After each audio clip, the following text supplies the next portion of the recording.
Okay, so yeah, getting back into X Force is pretty interesting. Here's the reason why, because it's a three-part story or that has two different storylines going on, and really it kind of brings in two characters, one we've not seen in a very, very, very long time, but also a new concept with a brand new character who will play a major role later stories down the road. But getting into the opening pages for X Force number 45, we get reminded that by this point in the timeline, X Force is staying with the X-Men at this point because when it came to their last base, it got blown up by Arcade because Arcade kind of got a little bit upset about the idea of X4 using his old base as their new base. So he blew it up. But also, it's Cable saying that he wants to work alongside with Charles Xavier. So he's really trying to achieve that goal. And so you have X-Force currently staying with the X-Men. Now, for Boom Boom, we see her holding a bowl of milk. Now, apparently, what she is trying to do is a huge no-no. Like, Cable will be mad. Charles Xavier will be mad. Her boyfriend Cannonball would also be mad, but she still does it. And so she goes into the danger room. And here is the big problem. You see, around this time in Marvel Comics, you had Charles Xavier believe that he could cure the mind of Sabretooth, turn him into a good person. Now, technically, I guess it was working, but there was a point in time where you had the X-Men trying their best to stop Legion, and they left Wolverine behind to watch over Sabretooth, which honestly is a horrible idea, but it did lead into a battle between the two characters where you did have Wolverine being able to stab Sabretooth right in the head. Now, this did affect the brain of Sabretooth where he's no longer acting like his old self. Now, he's kind of acting like, some kind of house pet. He's scared. He really can't fight back for himself.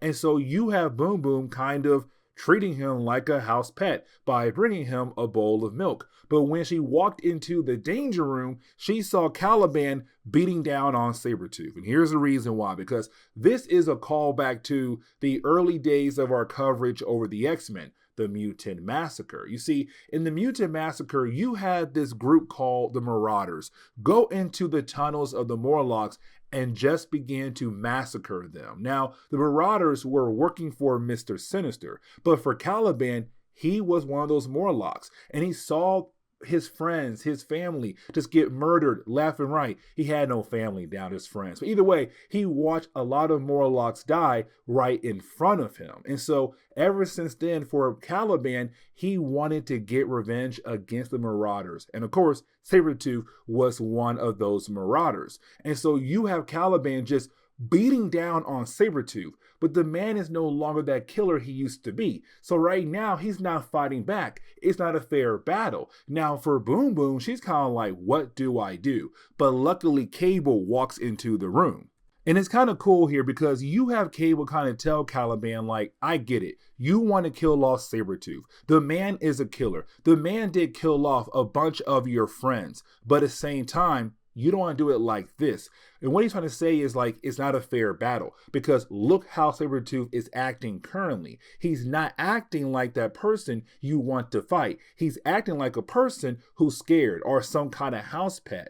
And so for Caliban, he kind of realized, one, not a fair battle. But two, if you truly want to get revenge against a person who has scarred you in the past, why not wait until that person can fully come back into the picture? And so just like that, you had Cable being able to calm down Caliban.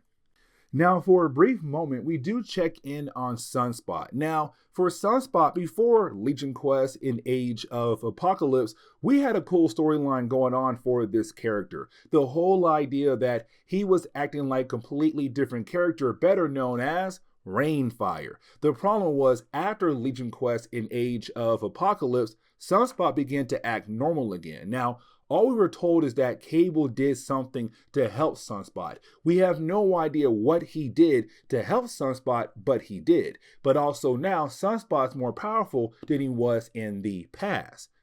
We're also getting reminded about the idea that Siren is missing. And technically, only Warpath's the only person who's truly concerned about where Siren is at. Now, we technically know where she's at. And matter of fact, that's the second plot line in this storyline that we're going to cover here in a moment. But it's Warpath kind of like, where is Siren? Like, none of y'all concerned for her, and I am. We should go out there and find her.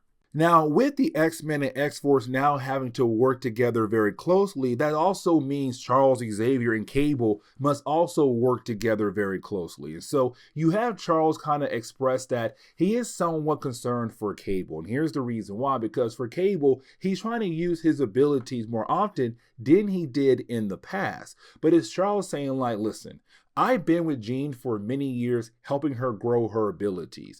And the thing is, Jean's still scared when it comes to her powers, but also her powers are still growing. It's him saying like, Cable, you need some extra help on the side. Why don't you go ahead and work out with Jean? But it's also Charles being concerned about Cable trying to use abilities more often now than he did in the past. Before we see X-Force go on their next mission, we got to remove two characters from this mission. The first is Shatterstar. You see, for Shatterstar, in the Cable storyline, he got shot multiple times. And so when getting shot multiple times, he's kind of out of the picture. Now, technically, he is completely healed up, but it's Cable saying no. Allow Beast to make sure that you are perfectly okay before we allow you to go on this next mission. Now, it's also Beast saying like, this is the perfect time to give you a full workup because no one done a full scan on your body yet, and you're not from this world.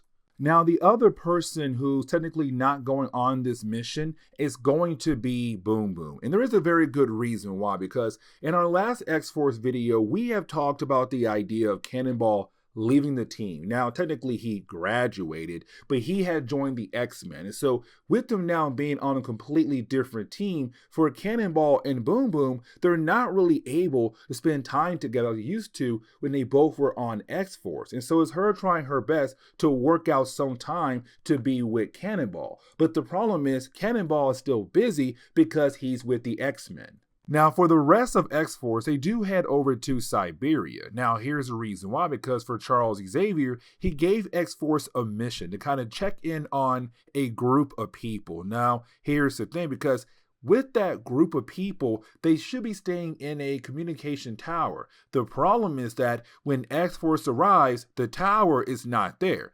All they see right now is a crater. But on top of that, you have our heroes find one survivor who blames Charles for what happened here. Now, before Cable is, able to get information from the guy, you then have our heroes be confronted by a character known as the Mimic.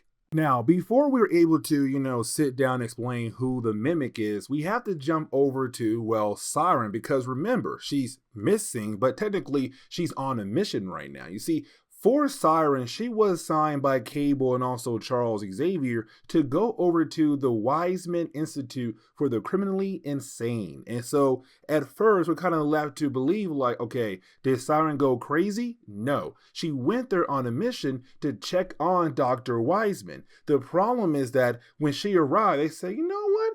We think you are insane. And so they took her in and made her a patient. They also got a collar on her to make sure that she's not able to use her powers. And so for Siren, she has two goals right now: to figure out what the heck is going on at this institute, but also try to find a way to contact Cable and also Charles Xavier so that she'll then be able to get the heck out of there. But let's go ahead and transition over to, X-Force fighting against Mimic. Now, the Mimic been around for a very long time in Marvel Comics. I mean, like the early days of Marvel Comics, when you had the original 5 X-Men, Cyclops, Jean Grey, Angel, Beast, and Iceman. Now, for the Mimic, around this time in Marvel Comics, he was not labeled as a mutant just yet. It was the whole idea that his father did some experiments on him, where it gave him the ability to copy other mutant abilities. Now, over time, he had permanently absorbed or copied the powers of the original 5 X-Men. So, Cyclops, Optic Beam, Iceman, Ice powers, Beast powers, Angel's wings, and Jean Grey's powers as well. And so you had Charles realize that for the Mimic, the only way to make sure that he'll be safe is to go far away from all mutants. Because the thing was, he was showing that he was uncontrollable, unstable. And so Charles said, get the heck out of here here and stay over there until we figure out what to do with your powers. And so for X-Force, they have to be very careful here, because if they touch him, he'll then have the ability to copy their abilities. And the problem is, they're touching him. They're punching, they're kicking, they're trying all these different things to calm him down. Now, for Mimic, he believes it was X-Force who attacked his station, but actually it was somebody else. We're leading into the Onslaught storyline here. But you didn't have Cable say like, hey, we're only here because of Charles Xavier. He wanted to make sure that you were okay. Now, we do kind of transition back over to Boom Boom, and for me personally, it kind of makes sense why, because it's really more Boom Boom just trying to find somebody to talk to. Unfortunately, X-Force is away. Her boyfriend with the X-Men, so that kind of leaves one person, and that would be Sabretooth. Now, technically, she has Shatterstar, who's in the medical bay, and she also has Beast as well, but it's also us seeing right now like Boom Boom building that bond with Sabretooth, with the possibility of him being good once his mind turns back to normal, that maybe he won't actually go after her. We're also seeing that he's slowly beginning to remember how to do different things, like speech. Like he's able now to say his name. The problem is that as she walks away, he says it then. And so she does not hear him say his name, Victor. Now, for Mimic, he was able to take down the entire X-Force team except for Sunspot. And so for Sunspot right now, he kind of realized that his entire team got their butt kicked and he has to help out. But Cable said, you need to back away, because the thing is, if you touch Mimic, he'll then have the ability to absorb your powers as well, really copy your powers. And so if he does that, he won't be able to control the powers that you basically give him. But for Sunspot, he realized his team needs help. And so he ignores what Cable says and goes into battle. And again, the problem is Mimic does copy the powers of Sunspot, but he has no idea how to control that power. And so, of course, we get a huge explosion. Now, as we transition over to Boom Boom, it's really more of her kind of like being confronted by Wolverine while she's in her room. Now, it's Wolverine kind of warn her like, you need to stay away from Sabretooth. Like, yes, the way he's acting right now may be different. I'm telling you, once his mind's healed up, you're going to be in danger. Now, it's Boom Boom really trying to protect Sabretooth here by telling Logan like, no, you back off and leave him alone and leave me alone as well. Now, at this point in time in Marvel Comics, Wolverine was more savage than usual. And let me explain. So when it came to Fatal Attractions, you had Magneto rip off the adamantium off the bones of Wolverine, where you then had Charles realize that when it came to Logan's original plan for his mutation, it was supposed to slowly turn him into a wild animal. The adamantium stopped that process, allowing Logan to be a regular man. But the problem is now the adamantium is gone, and so that process has kicked off again. So it's slowly us seeing Logan turn into a savage person. But either way, you do have Logan leave. Now for Boom Boom, she's kind of like, I am tired of everyone telling me what to do. And so we're kind of left to believe that she might leave the team as well. Now, you do have Cable and the rest of X-Force being able to get up. Once they do, they kind of realize that Mimic is gone. They have no idea where in the world he went to. Now, they kind of feel like something or someone else possibly took out Mimic. But you have Caliban say like, hey, I was able to kind of pick him up at first, but now he's no longer around. Now, this right here is kind of Marvel back then, kind of hinting at the possibility that the Mimic is actually a mutant. Because again, at this point in time, it was Marvel saying like he could be one or it could not be one. We have no idea. Now for Siren, as a way to close on this chapter, you still have her trying her best to find a way out of this institute. But luckily for her, she is able to make a call. Now, the call she does make is over to Deadpool, because Deadpool technically does owe her one, because she did help out Deadpool in the past. So the final chapter is going to be Deadpool and Siren working together to break out of the place. Now, as we get into the final chapter of this video, sorry for me laughing, guys, because this is hilarious. But in the final chapter, in the opening pages, you have Deadpool sneak into the place pretending to be a doctor who's trying to operate on Siren. Now, for Deadpool, it's him saying, like, I had to use this disguise as a way to sneak into the place. Now, it's also him playing a joke on Siren. And for me personally, Siren has the right mindset here. Like, I wake up, I look up, there's a guy dressed like a doctor wanting to operate on me. No, I'm gonna fight back. But you do have Deadpool reveal that it's him and he's here to help her out. Now, she's not ready to leave just yet because she wants to have one last conversation with Dr. Wiseman. Now, for X-Force, they're trying their best to get back home to the school of Charles Xavier. Now, they're using the Pack Rat, and the Pack Rat is their aircraft they use to go around the world. Here's the problem, though. It got seriously damaged in the last battle against the Mimic. And so for our heroes, they're just trying their best to keep everything together long enough to allow them to hopefully get back safely. Now, luckily, they have Sunspot who can use his powers in different types of ways to help the aircraft land safe and sound. And of course, they survive the landing as well. Now, for Deadpool and also Siren, they do find Dr. Wiseman, and you have Siren trying to question her. The problem is that we learn here that Dr. Wiseman is, well, being controlled by somebody else. And so you have Siren turn around, she sees a young boy, and this young boy had knocked out Deadpool, but also kind of told Dr. Wiseman to stop talking, but also trying to control the mind of Siren as well. And so we kind of get the idea the whole institute is now being controlled by this young boy possibly.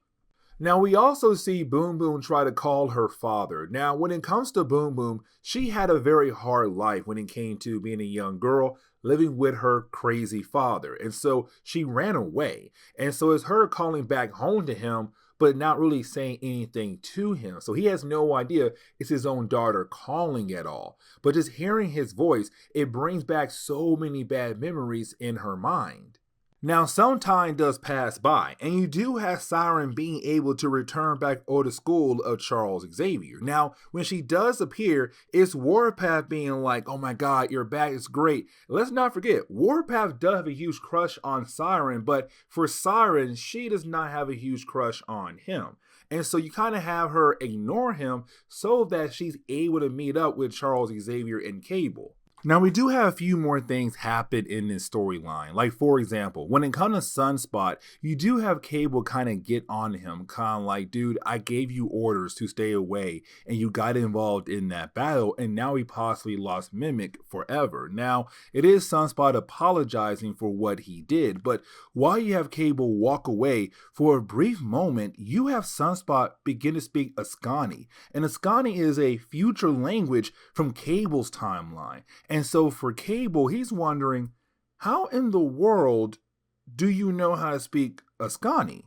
But we then have to transition over to Sabretooth. Now, is Sabretooth beginning to talk? Is him being able to communicate somewhat to Boom Boom, but it's still him being that nice character. Now, it's also him kind of asking to go outside, but you have Boom say, no, we're not going outside. Instead, what I'm going to do is use the danger room as a way to give you an experience of being outside. And so you do have the two characters being able to build that bond, but you also have Logan there just waiting for the right time to go after Sabretooth once again.